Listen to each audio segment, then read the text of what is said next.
everybody, and welcome back to Breakdown Conversations, a YouTube channel where I have conversations around the topic of education. I meet so many interesting and inspiring people every day, and so I decided to document my conversations with them here so that you can also hear their stories and the amazing work that they do. I'm here today with Sonia Joseph, who's the founder of Trotters Stop Montessori School right here in Bangalore. She has 27 years of teaching experience with preschoolers. She founded the school about 16 years ago, and it earned the Best Montessori and Play School of the Year in 2018 from the Karnataka Educational Awards organized by the Yes Trust. She completed her diploma in the Montessori Training Center, IMTC, in 1998. So Sonia Joseph is also a friend of mine. We go back a long way. We used to run together when we were little kids. And then it so happened that we did a Montessori training course also together, which is when we got back in touch. And we have kind of off and on stayed in touch. And Sonia, it's so nice to see you again. So nice to be chatting with you again. So much, Anupa, for calling me over and having a wonderful session. So let's hope it goes the way it needs to. Yes, absolutely. So the Montessori education, of course, has always been very, very close to my heart. And so how has it been for you, Sonia, working in the area of preschool education, being a standalone preschool, and especially being a Montessori school?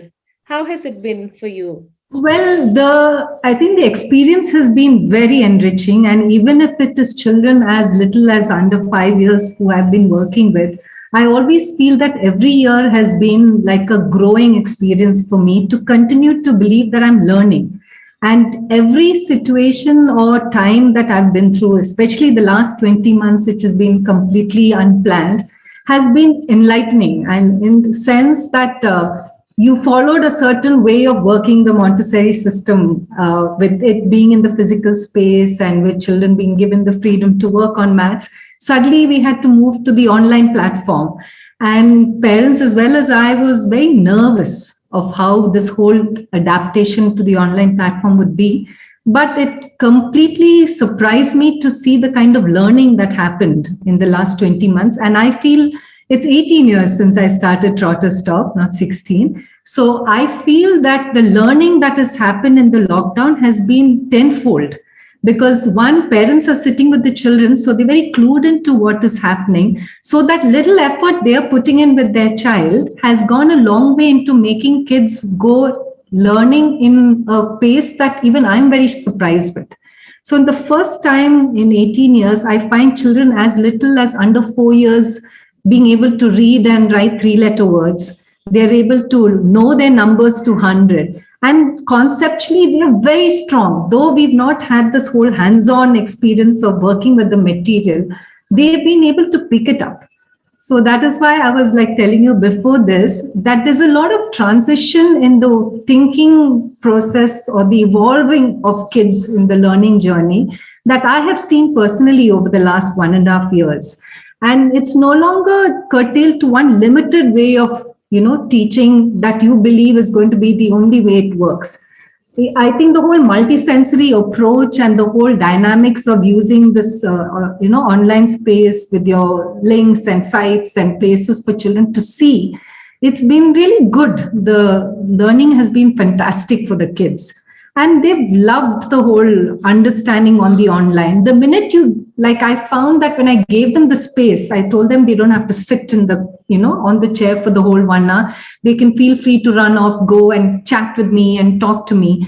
I find that the comfort level has been very good. So the learning has been fantastic for the children. I have kids now who are 5 and 6 years who are actually taking storybooks every day, reading out a story. And the whole emotional journey, I've been telling them that if somebody else does something that's worth commending about, to give them a chance to feel appreciated. And that has come tenfold, So you find little kids saying, I'd like to tell you, Johan, that you read the story so well. It was amazing. You did an awesome job. So they're doing things that they've been asked to understand, but in the complete abstract platform, So I find that it's been a very rewarding journey. And I continue to feel that every day is a learning experience for me. I never go pre-planned that this has to be exactly what I do. I give the opportunity of flexibility from the children's response to work on what I intend to do. That's fantastic. It sounds like you've had a great experience online. That's so wonderful Yeah. to hear. I know that I mean, many. especially because I was very illiterate on the, whole online space. The fact that I was going to be watched by parents, it's a different experience, right? You've always taught all your life with only children being your audience.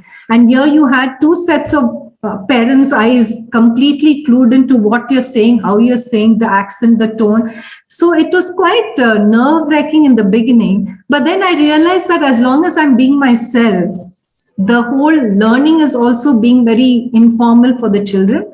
And because it's a very play-way system that I am trying to make the learning seem like, the kids are absorbing in a very, very good way. Nice. So, have you been able to continue with the whole Montessori system of education, even online as well? Yeah, largely, mostly we've adapted the material to have them have little things with themselves so that, they have that continuity to the hands-on experience that we say the Montessori is about. So we've had, like, for example, if it's to do with the decimal system of numeration and numbers from 10 upwards to 100, we've adapted to the children making, the strips rather than the beads that we have. Strips laminated with the bars of 10 and the colored beads. And so we're teaching them to work with their hands on material and quantities that they otherwise would use in the physical space. Likewise, even for English language, the phonics system and then using the movable alphabet box to form the 3-letter words, we ask the parents to laminate letters and put those letters together to make the word that they had to. So the continuity to getting their hands onto the experience remained. So we were able to translate a lot of the Montessori materials, adapted to however the parents could use it in their homes by giving them something. Like, I think most of the Montessori places like Kiddo, which sells material, have come with these home kits that they say we can buy off them. But I was very particular that I did something that I myself found useful in my own teaching journey. So I made it all, whatever I felt was what I could be making from my own design. It was not something that was ready-made. So it gave me that interest to want to see if it would work, and believe that if I could make it happen with my own personal input into it, the learning will be far more. So it's been very, very rewarding, I must say. Nice. So lots of learning and lots of innovation and flexibility has happened, right, over these past 2 years.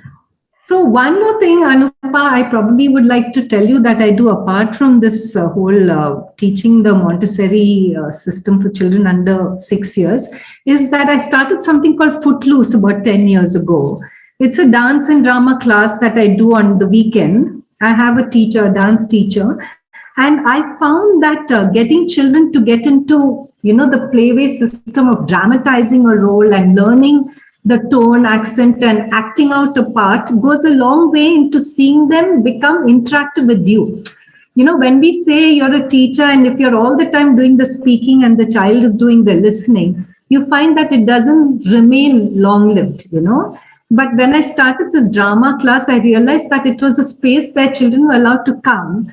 I kind of never played like a strict teacher trying to say you have to learn your lines. I gave them that space to say, let's do something creative. Let's make our own story. Let's act it out. Let's make it musical, so that I had some ready songs put in. And I used to have like a production once a year with children over and above 5 years who were from different schools. The other goal I had in mind with that was, you never have kids from different schools interact. They're always, okay, Sophia School does it this way, Baldwin's does it this way. But this was a space where children from different schools came across different age groups. So above 7 years up to 14 years, they came into a common platform. We gave them a play where we would think of some long-term goal that they would have to sort of pick up from the story, but the flexibility to have them give their inputs and how they would want the story to move forward. So that for me became like a fantastic space to see what were their inner thoughts, the frustrations with peer group, or frustration with how they interact with the teacher in their own school, or some inputs of one school which is quite different from the other. And that for me was very rewarding, because I felt that it was nice to know that different schools have different strong points. And when you put all of those together, you see, talent unfold or passion unfold on another high. So that's something I've been very passionate about, and I absolutely love it. I was a complete stage fright stage away from person in my school days. But I love to know that kids who came with, very little confidence to be able to bring out themselves in the spotlight, take the stage and hog the limelight, like, on a very enjoyable way. I wouldn't say it's professional where they're learning to, but they were given a chance to enjoy that whole journey of learning. So that is something that has always been something I'm very focused about, that when you say kids are learning, that the learning is fun, so that in the long run, they want to do whatever they want to do. It's not like I studied all my life and now I just want to retire from it. So that's been something that as a teacher, I personally feel is important for kids, because I feel that our whole rigidity of an exam, and that being the only tool to test the child's capability, demeans the ability to have us understand what else the child has, the creative intelligence or the emotional quotient of, well-being, that is very important in today's times, being completely sidelined. And those are the strong points that they can use in their adult life to be far more successful, versus the whole IQ and the scale and score that they get from those rigid tests. That's been something that's been on my mind as an educator. How do we work towards helping kids enhance other, quotients of learning other than the intelligence side of memory testing through a test? Yeah, that is such an important question these days, because everything is about achievement, about getting those high marks and, getting 90 plus. We're not looking 90 plus, and I feel that many colleges and schools, Anupa, are telling parents not to put pressure on kids. But finally, the only criteria, and I would stress on only, because my children have gone down that road, is your marks. So where are the institutions being hypocritical when they say that we don't think that marks is important? They're in fact adding the pressure that apart from this above 90, what about the extracurricular activities that you can add on to your bio data to make us believe that you're a candidate worth taking? Yeah. So my point is, if you're an educational institution, isn't your job to take the person who's completely below average and make them turn into somebody that they couldn't expect themselves to be? Because that's what an institution should be. The educational institution finally sums it up as the all-round drawing of an individual's best, not the academic best. Where is that? That goal is completely lost. Yeah. So it kind of diminishes your belief in the faith of all these so-called institutions that say that they're looking at all-round development. Absolutely. It's really sad, because I have worked in in standalone preschools, and I have worked in preschools that are part of a larger school, and I just see preschool is always so much fun and learning, and then maybe exactly. one or two is a little bit, less fun, but it's still fun. And then suddenly, as they get into third and fourth, everything becomes so serious and they really lose their... It is, and it's rigid, Anupa. See, I feel today, I think it's high time that we evolved as educators to know that a test paper is not the only way to sum up a child's capability. Finally, by the time you reach a certain point, I always wish, why couldn't we have other tools of testing children? When you say projects, I think by the time I finished with my 10th, they came up with this whole project system. But that's like an additional, it's not a substitute. You're like, apart from your marks and your score and your 80 marks, you're putting 20 marks on a project, which is finally so burdening on the child that I feel the parent is doing it. Because apart from that syllabus and volumes of content to learn, you're expected to churn out a project. And where does a child have a time to just be, as a child, to just do things that they want to do? You're painting and you're doing some sport for the fun of it, not so that you've got these 10 gold medals and, some qualified certificate that gives you a one up on your CV. So that somewhere I feel has made me get very, what do you say, disheartened in the system of the education across everywhere. I feel that we should find it in our heart as educators to be able to look at a space where the school's goal itself is not that I churn out these 100 brilliant, bright kids, but I bring out a child who's passionate about wanting to pursue whatever they believe they were good at in a way that is far reaching than the score pattern on a paper, That is not there anymore. Whatever it is, even if it's fine art and paint and music and drama, it's always this test score. How much did you score? So how do you go forward, Yeah. I love that. You have very strong opinions and viewpoints, Sonia. And I think I it kind wish of that endorsed you with. should be part of the deciding committee and part of the government that decides, how high school should be and Absolutely. No, everything. actually, Anupa, so if you read the National Educational Policy, because I was called 3 or 4 years back to the Rotary to make a talk on, again, my experience as a principal of a play school. And at that time, for the first time, I went through the NEP policy. And I was shocked to see what a fabulous policy they have. It's beautifully penned out on paper, but unfortunately, I feel that schools are like either they're not able to take it through because of this immense pressure they have on curriculum syllabus being completed.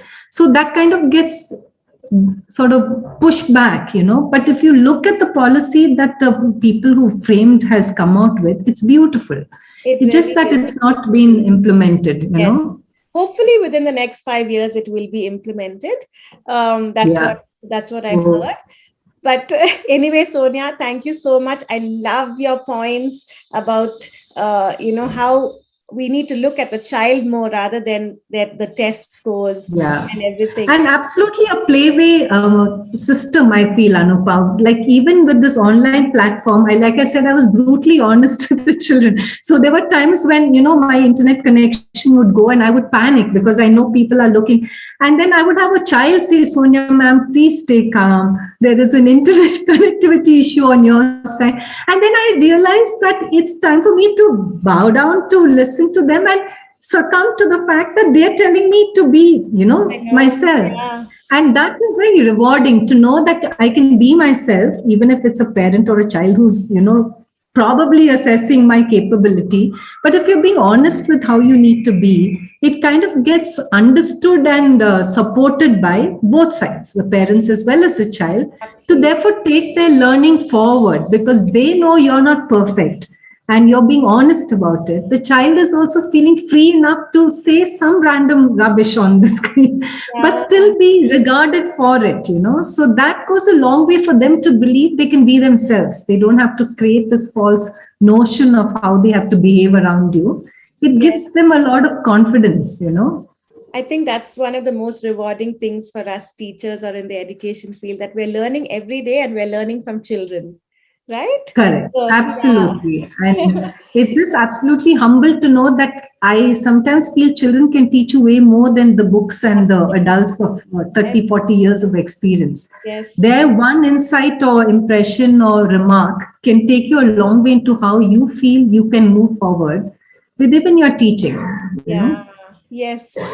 Sonia, thank you so much for this wonderful, insightful conversation, and all the best with the school, with Footloose. That sounds fantastic. And I think more and more people should hear about this concept of yours. Thanks, Sonia. And all right, Anupa. See you. Okay, bye for now. Bye-bye.